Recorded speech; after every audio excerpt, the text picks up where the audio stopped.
நமக்கு பலவிதமான போராட்டங்கள் உண்டு. மென்டல் ப்ராப்ளம்ஸ், மனதில் போராட்டங்கள். ஸ்பிரிச்சுவல் ப்ராப்ளம்ஸ், ஆவியில் போராட்டங்கள்.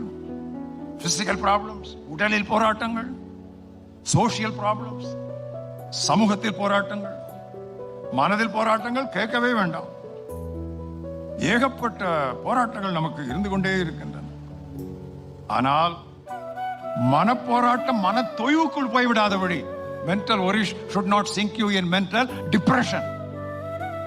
என்னுடைய மகள் ஒரு கிறிஸ்தவ ஆலோசகி. அவட்ட வர்ற கேஸ்ல முக்காவாசி டிப்ரெஷன். அது என்ன வயசு? 17 to 24 வயசுக்குள்ள டிப்ரெஷன் யூத்துக்கு ஜாஸ்தி. மன தொய்வு, மன தளர்வு இல்ல, மன தொய்வு கொஞ்சிருச்சு.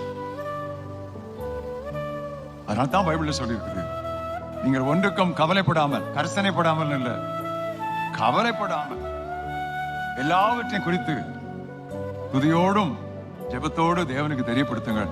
அப்பொழுது உங்கள் பிரச்சனைகள் எல்லாம் தீர்ந்துவிடும். அப்படியா? ஐயோ, அது பைபிள் கிடையாது. அப்பொழுது எல்லா பத்திக்கும் மேலான தெய்வ சமாதானம் உங்களை எதிர்த்து நிரப்போம். அதாவது அந்த பிரச்சனையையும், அந்த இக்கட்டையும், அந்த குழப்பத்தையும், அந்த மனத்தொய்வான நிலைமையையும் சமாளித்துக் கொள்வதற்கான சமாதானம் உங்களுக்கு வரும். அதை நம்ம கரெக்டா டிரான்ஸ்லேட் பண்றது இல்ல. சொல்லுங்கப்பா எல்லாம் கிளியர் ஆயிரும், ஆகாது. அதை சகிக்கத்தக்கதான பலத்தை, சமாதானத்தை ஆண்டவர் உங்களுக்கு தருவார்.